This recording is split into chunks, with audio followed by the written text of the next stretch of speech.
আজকের দিনটা একটু স্পেশাল। আজ বড়দিন। বড়দিন মানে কেক। কেমন আছেন সবাই? আমার নতুন একটি ব্লগে সবাইকে স্বাগত জানাই।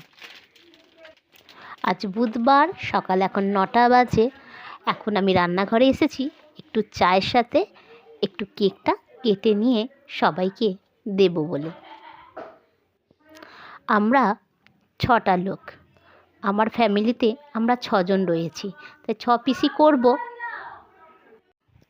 আমার এক প্রতিবেশী এই বড়দিন উপলক্ষে তারাও বাচ্চাদেরকে কেক দেয়।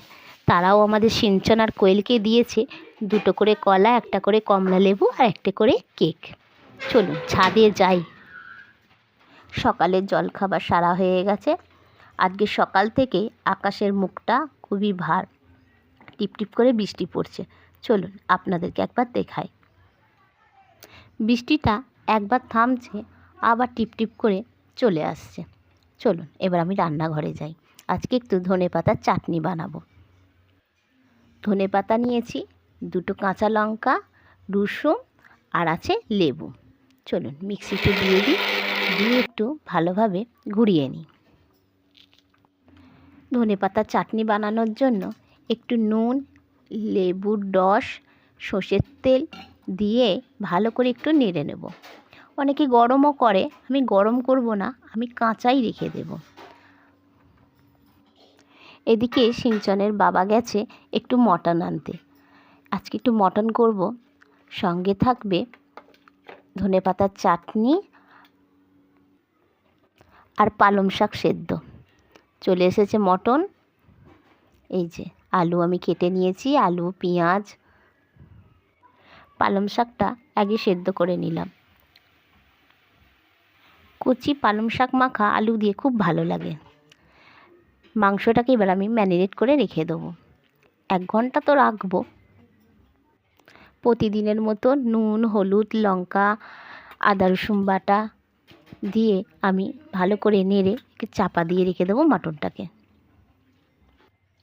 মাটন আমার বাড়িতে খুব কমই হয়, আমাদের একটু ডাক্তার থেকে খাওয়া মানা আছে, তো খুব কমের ভাগই আমাদের বাড়িতে আসে। এমনি চিকেনটাই প্রায় হয়। আলুগুলো আমরা ভেজে নিচ্ছি। বড়দিনে অনেকেই বেড়াতে যায়, কিন্তু আমাদের কোথাও যাবার এখনও প্ল্যান হয়নি। আগে রান্নাবান্না সারি, যদি বৃষ্টি থেমে যায় তাহলে হয়তো আমরা যেতে পারি।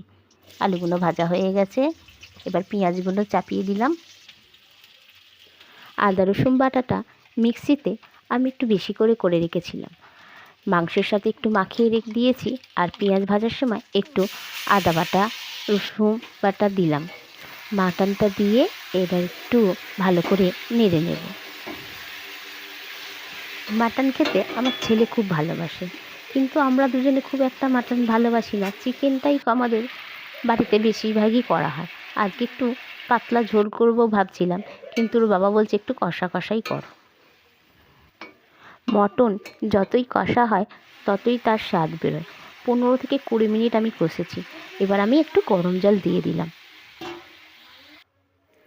ছেলে খাবে বলে খুব একটা আমি ঝাল দিই না, অল্প ঝালেতেই ওরটা করে নিই।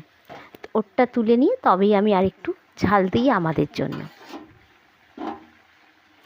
10 মিনিট ফোটার পর এবার আমি আলুগুলো দিয়ে দেব। একসাথে আলু দিলে আলুটা পুরোই গলে যাবে, ওই জন্য আমি 10 মিনিট ফুটে যাবার পরেই দিলাম। আমার ব্লগগুলো আপনাদের কেমন লাগছে আমাকে একটু কমেন্ট করে জানান। অনেকে কমেন্ট করে আমাকে বলছে, দিদি তোমার ব্লগের নাম কি? আমার ব্লগের নাম হচ্ছে সলভ লাইফস্টাইল ব্লগ। যদি ভালো লাগে ছোট্ট একটা করে লাইক দিন।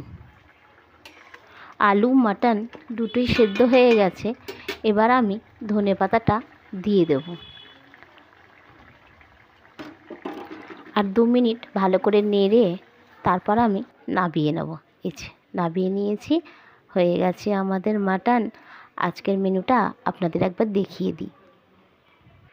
দুপুর এখন 1:30 বাজে। চলুন ওর বাবাকে এখন খেতে দিয়ে দিই, কিছুক্ষণ পর আমি খাবো। আমার ব্লগ কেমন লাগছে আমাকে কমেন্ট করে জানান। ভালো লাগলে ছোট্ট একটা লাইক দিন। সবাই ভালো থাকবেন, সুস্থ থাকবেন। দেখা হবে নতুন একটা ভিডিওতে।